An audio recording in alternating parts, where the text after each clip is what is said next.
Paul here, and I'm joined by M2M's Toby and our favourite Aussie from CNK Motorsport, Richie Churnside. So as F1 takes a break, we're going to ask the guys some questions on the season so far. So good to see you both. Are you ready to go? Good to see you, mate. Yeah, good to see you guys. I mean, first of all, would you believe that Nico Hulkenberg's got a podium and Lewis Hamilton's got no podiums at the moment? We've had Christian Horner sacked. We've had a driver replacement, which I know, Richie, you called that well early on in the season there. Flavio is back as well. Richie, I'll start with you. What is your favourite race so far this season? Okay, favourite race? Well, we haven't had any Ferrari wins, so I don't know if any of them are very favourites, but the most entertaining, I think, was actually your race in Silverstone. I was lucky enough to watch this one during the daytime down in Sorrento on the Amalfi Coast. Any race where you're sitting back drinking Aperol Spritzers on the Amalfi Coast is a good race, but the race itself was a cracker. It had it all, and as you said, it had a podium for Nico Hulkenberg for the first time ever, so how good's that? And over to you, Toby. What's your best race? Well, yeah, I'd agree with Richie. I thought Silverstone was great. I didn't like the, we can't start because it's too wet stuff. Yeah. But and obviously the Charles, had a terrible weekend, didn't he? Dragged it to P6, I think. But it was pretty awful overall. But yeah, I thought that was a decent race. But Monaco for me, because Charles got the P2, so I'll take that. That was probably the better one for me. And just let you know from our followers, we did a poll on this a few weeks ago, and they went for the British Grand Prix as well, like Richie there. So, and obviously for the Brits, it was big with the Lando win as well. So we move to the other scale now, to the worst race of the season so far. So, how many races have McLaren won? All of those have been the worst so far. I'm gonna stay on theme and on brand with me lack of McLaren love. Now, look, the Japanese Grand Prix was a bit of a stinker in terms of action. I think the top 6 or top 9 finished the same way they qualified for like the first time in maybe ever. Yeah. Look, it was great. The qualifying was great, seeing Max take an unexpected pole, but the race itself wasn't much. I mean, you're on one of the best tracks of the calendar at Suzuka, but the race itself was pretty dull. For us, we have to get up really early for that one as well, so that's also a big disappointment when you get up. That's a good one for us. It's like 3 o'clock in the afternoon. So. I thought you were going to say that. Nice evening day for you, isn't it? And Toby, over to you. China with the disqualification, the two cars out. That was just horrific way to sort of second race of the year. Is this what we're going to be faced with? And so that was pretty awful. Belgium, I thought, was terrible too. I was expecting more, and Lewis had. I can't believe I've said his name. 44 had a really bad, like horrific weekend, and he's had some corkers this season, but that was horrific. I mean, that was just awful, and went nowhere. And I just something we could talk about later. His whole attitude about it is so demoralising for the team and fans to see him speak like that. Just destroys it even more. So. So I don't know. Was it a toss up between, I guess, Belgium and China? I'm gonna say China. I'm gonna say China. On our group, it was a tie actually between the Belgian Grand Prix and actually the Monaco Grand Prix. So obviously these guys were looking at the most boring race generally of the season. So we're going to move on. Best driver so far this season. Best driver. Well, I guess. I mean, Charles, I think, has been doing great. Max has been doing great. They're in cars that have no right to be there, and they're doing magic. They're magic with them, especially Max. But for me, driver of the season, Hulkenberg. I mean, come on. P3, his first ever podium. I mean, regardless of everything else, like P3 after all this time, like he's the man. So I'll give it to him, Hulkenberg. Fair dues, mate, I've been, as funny as this sounds, because he's a reigning 4-time world champion, I've been really impressed with Max Verstappen this year. He went into the season knowing he probably had the 3rd fastest car, and the results he's dragging out of that car shows what a great driver he is. In Japan, where he won, Imola, he's getting poles. He's really dragging a car he's got no right, not only on the front row, but grabbing poles as well. Yeah, I've been impressed with Charles' season so far. 6 podiums, I think. out of the mess that's been our season. So you can put Norris and Piastri up there, but the fact is, both of them have had pretty big error-filled seasons, locking up, missing starts, all this sort of stuff. If that Ferrari or the Red Bull was as good as those cars, they'd be third and fourth in the championship. So I've been really, really impressed with Isaac Hadjar and Gabriel Bortoleto. But I'm going to give it to Max because he continually puts that car where it doesn't belong. Totally agreed there, Richie. And I don't think anyone's been absolutely outstanding, as you said, really. They've all had their issues in certain weekends. I've changed my mind about 6 times on who I think. So I don't know who I'm on at the moment. So within the group, a little bit of favouritism, sure, but as we've just mentioned, he's had a great season so far. Charles Leclerc was the favourite on our M2M poll there for the best driver so far this season. Moving on to the worst driver of the season so far. Yeah, well, obviously 44 has been horrific. I mean, just horrific. Everyone's going to go, what about China? He had the sprint win. Yeah, I don't care. Just horrific. So I suppose you've got Colapinto, just not great. Doohan, horrific. Antonelli's disappointing. Obviously, he's gifted and quick. He's just struggling with the pressure and everything else that's going along with that at the moment, which is a shame. But it's always Stroll for me. He's just hopeless. I can't. Yeah, I know he had a nice race last time, but he always does that, doesn't he? There's always 1 or 2 races a season, he suddenly pops up on the timing screen again. Yeah. And you're like, oh, we've got to forgive him. Maybe it's not, but he's just horrific. And it's just his attitude. I can't stand him. No. He's just so sort of apathetic about the whole thing, isn't he? He's just, when he's interviewed, he's got no passion, no desire to be there. He's just looks bored. And it's like, mate, just go.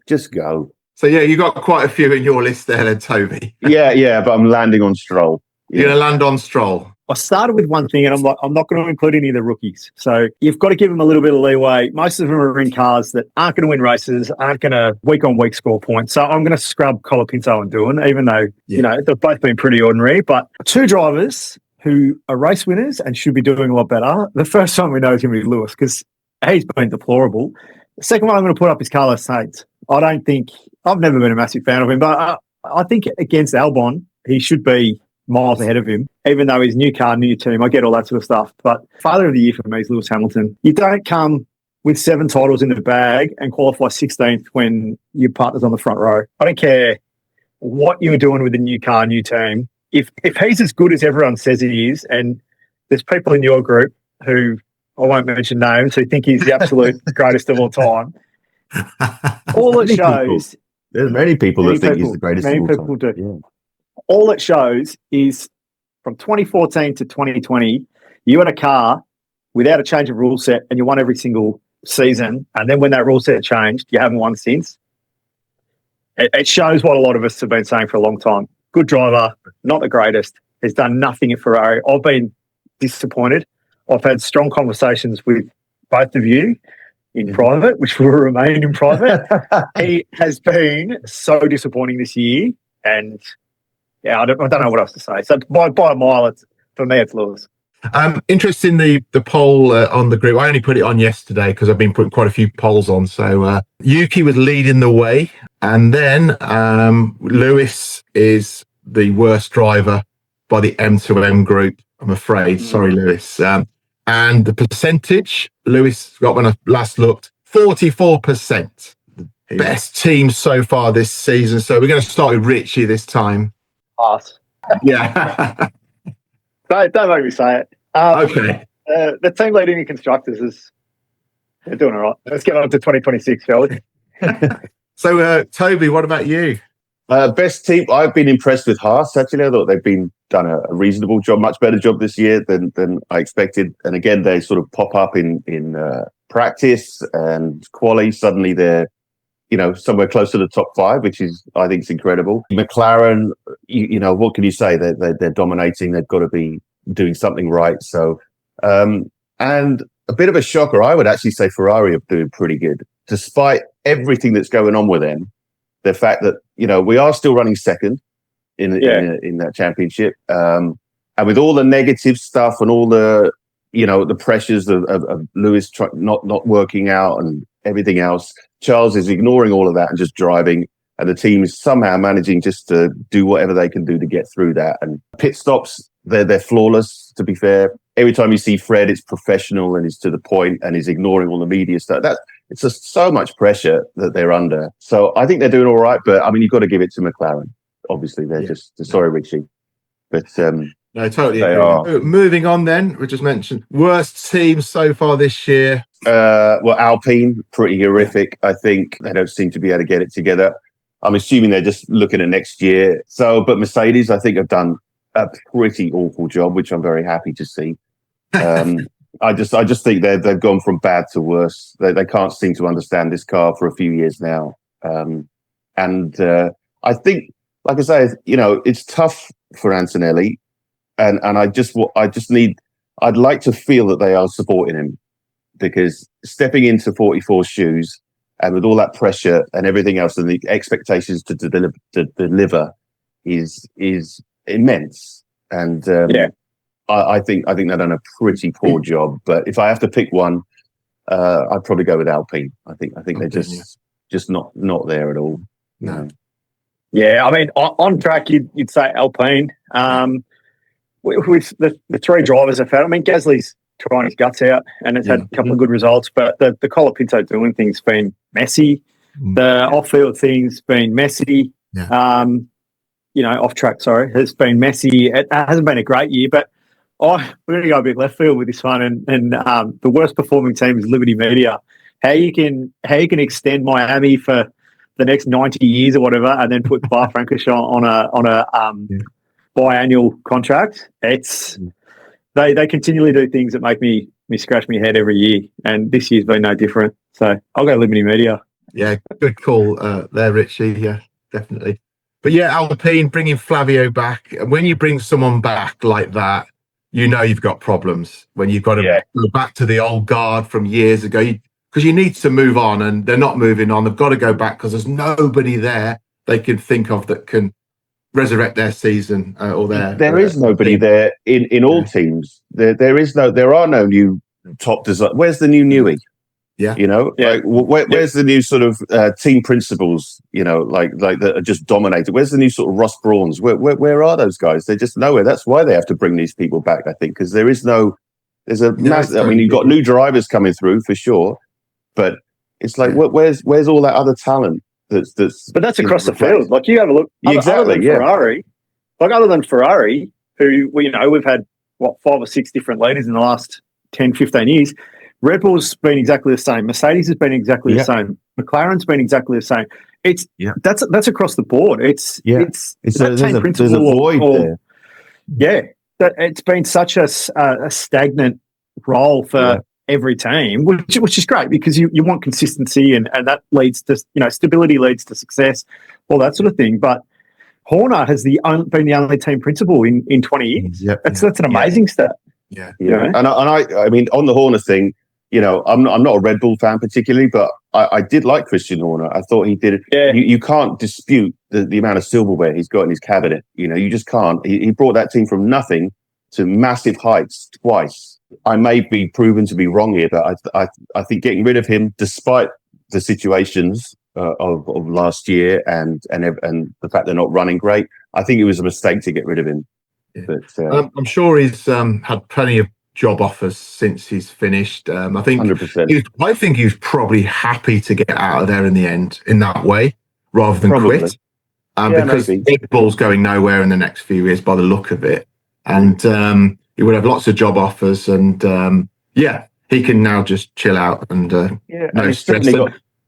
He's certainly got nothing left to prove at all. No, he's done it all. Yeah. He's done it all. I think you raised a good point in that he's had success in 2 different areas after having a real lean patch in between those 2 successful areas too. And not many football managers, coaches of international teams, which a team principal is essentially, you don't go through a successful period, have a lean patch, and then come back to success exactly like he did. Like he's almost, Sir Alex Ferguson, like, in the sense that he kept that team pretty relevant for 20 odd years, and had a heap of success doing it in different eras, which is that's a pretty good thing to do.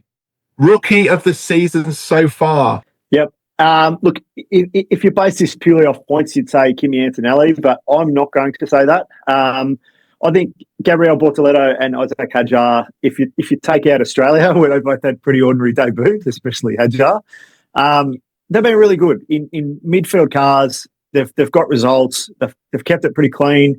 They're not driving into the back of cars every week. They're not, yes, they are making some errors, but they're learning through. Those two have been really impressive. And, what were they 1 and 2 last year in F2? It goes to show that they're doing really well. So it'll be out of those two. I'll go Hadjar, just because he's actually been in Q3 and in the points a lot more than he's not. Yeah, I would have said the same. I mean, I like Bortoleto a lot. I think he's got a lot to offer. But Hadjar, as you say, the first Grand Prix wasn't great for him, but overall, he's just absolutely killing it and keeping his head down, being quiet about it, and just getting on and doing it. And I was a bit worried after the first race because I hate all that. Of course, it's disappointing in Australia what happened to him, but I don't want to see him going off crying in the corner. That was just I don't know. These guys are supposed to be superheroes. I want to see him live up to that. It's F1, as people always say, is not a finishing school. You're supposed to be in there and ready, and you take the hits with the ups and the downs as they come. But to see him going off crying, I felt for him, of course, but I just didn't think it wasn't Formula One. It was like, come on, it's like he's like a karting race. Modern Formula One, isn't it? Yeah, I guess so. But but I was a bit worried about his vibe after that. But he actually put it together really well, and he's been great. And I like him. I think he's good. The second season, we're looking forward to a real Piastri versus Norris battle at the front. Who is going to take the driver's title? We're going to start with you, Toby, first. Oh, wow. Okay, here we go. Well, I'm behind Oscar 100%. I'm not a particular Lando fan. I'm nothing against him. I just think he's annoying and a child, and not as good as people would like to say. I think he buckles under pressure. And he has the entire team behind him. Like they are so up for him to do this, and it's pretty one-sided. Whether it's the commentators or whether it's McLaren themselves, of course they won't say that. They'll say they're down the middle, but it's pretty obvious every race weekend that they're right behind Lando and they're pushing him to do it, and giving him every advantage or opportunity they can. Oscar is clearly better, way better. His head's together. He's strong mentally, almost more than Max. He's cast iron, but I just think he's a better driver. He's way more gifted. Yeah. He's faster. And I really hope he takes it. I'd love to see him doing it. And it would also, stick it to the McLaren boys, so I hope so. I'm for Oscar, 100%. Oscar, cool. And Richie. In an ideal world, they take each other out for the rest of the series, and Leclerc wins the championship. But it's definitely Oscar. I'm super impressed with the way he goes about it. There's a lot more comparisons to Alain Prost as the season goes on, which I sort of agree with. He, as he showed in Imola, he plays a long game. He doesn't try to win the race in the first corner, to his detriment at times, where he's probably a little bit, he doesn't attack as much as he should or he could, but championships aren't won in one race in one corner. So he's really putting together a season-long championship. I totally agree with everything that you just said then, Tobes. Lando, to me, I love a hard-nosed race. I love Max's attitude. I love the way Senna went about it. I love the way Schumacher went about it. They were snipers, not snipers. They were cold hard killers on track, and Lando doesn't have that. I'd love to see, like you said, I'd love to see Oscar rise against the whole organisation, I guess, and take the championship that he's probably not being backed in to win.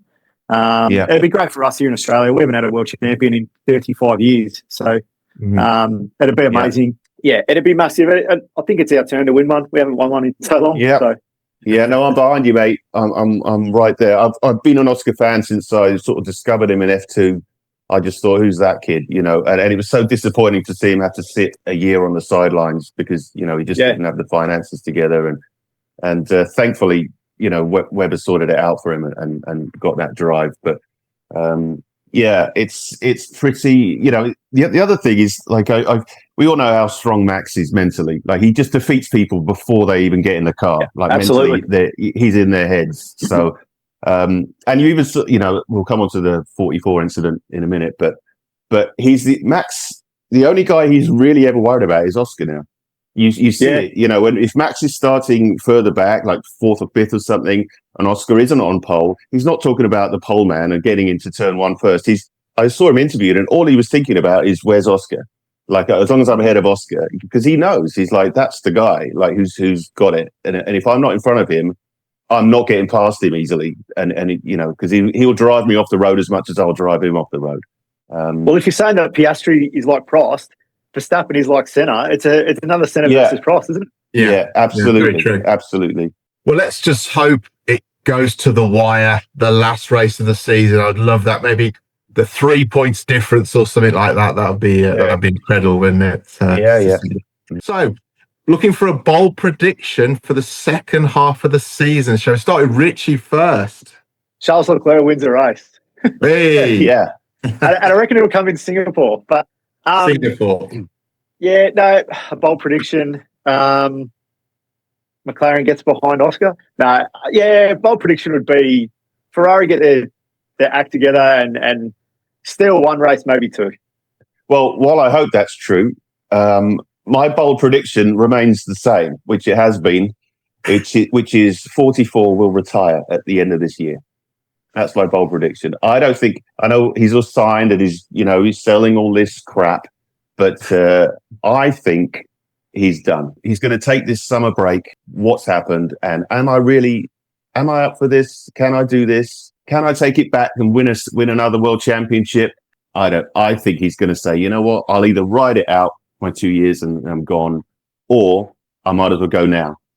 I think, like I said to you guys in, I don't know if it was online or offline, that it's either the biggest troll ever and he's taken us all for a fool this year and he's going to come out and blitz it next year, or he's just mentally done. He's gassed. I don't think he's been the same since Abu Dhabi 21. Thank you, Toby and Richie, for your input on the podcast today. It's been great to catch up. I'd like to thank everybody on our group, the input on the polls, to give us some ideas out there, what you're thinking as well. So hope you enjoy the podcast. Thanks for watching and listening, and Forza Ferrari!